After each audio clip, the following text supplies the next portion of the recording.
জামায়াতের ভোট প্রচারণার সময় টাকা দেওয়ার ভিডিও ভাইরাল, তুমুল সমালোচনা। জামায়াতে ইসলামের জন্য ঢাকা ১৫ আসনে ভোট চেয়ে প্রচারণার সময় ধারণ করা ব্যারিস্টার ASM শাহরিয়ার কবিরের একটি ভিডিও নিয়ে সোশ্যাল মিডিয়ায় চলছে তুমুল সমালোচনা। ভিডিওতে দেখা যায় রাস্তায় পান বিক্রি করেন এমন একজনের সঙ্গে আলোচনা করছেন শাহরিয়ার কবির। কথা শেষে ওই বিক্রেতাকে ১০০০ টাকার একটি নোট দিয়ে যান।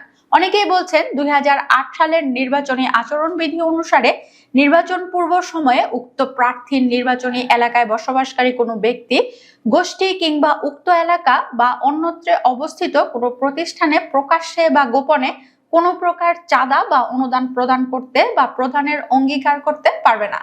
সমালোচনার পর ভাইরাল হওয়া সেই ভিডিওর বিষয়টি নিয়ে নিজের ফেসবুক পেজে একটি পোস্ট দিয়েছেন শাহরিয়ার কবির। সেখানে মানবিক আবেদন শিরোনামে তিনি লিখেছেন, আমি গত শনিবার মিরপুর এলাকায় ব্যক্তিগতভাবে জামায়াতের সমর্থনে গণসংযোগকালে একজন পান ও সিগারেট বিক্রেতার সাথে আমার সাক্ষাৎকালে জানতে পারি যে তার সারাদিন তেমন বেচা বিক্রি হয় নাই এবং আমি সবার সম্মুখে ক্যামেরার সামনে ১০০০ টাকা দান করি মানবিক দিক বিবেচনা করে।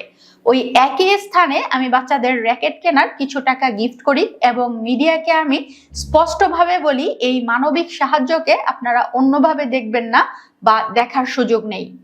তিনি আরো লেখেন, বাচ্চাদের র্যাকেট খেলার ভিডিওটি ইতিমধ্যে সামাজিক যোগাযোগ মাধ্যমে ব্যাপকভাবে সাড়া ফেলেছে, কিন্তু দুর্ভাগ্যজনকভাবে বিভিন্ন গণমাধ্যম এই মানবিক সাহায্যকে অন্যভাবে প্রচার করার হীন চেষ্টা করছেন। আমি অত্যন্ত মর্মাহত ও শোকাহত এরূপ দুর্বৃত্তায়নের জন্য।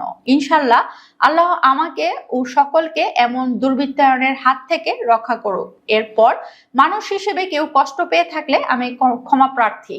ভাইরাল ভিডিওতে দেখা যায় বয়স্ক ওই ব্যক্তির কাছে শাহরিয়ার কবির জানতে চান ব্যবসা কেমন হচ্ছে। বয়স্ক ব্যক্তি উত্তর দেন মোটামুটি। তখন শাহরিয়ার কবির বলেন, মোটামুটি কেন? উত্তরে ওই ব্যক্তি বলেন, দেশের পরিস্থিতি ভালো না, সবাই ভয়ের মধ্যে, আতঙ্ক, কোন সময় কি করে ভয়।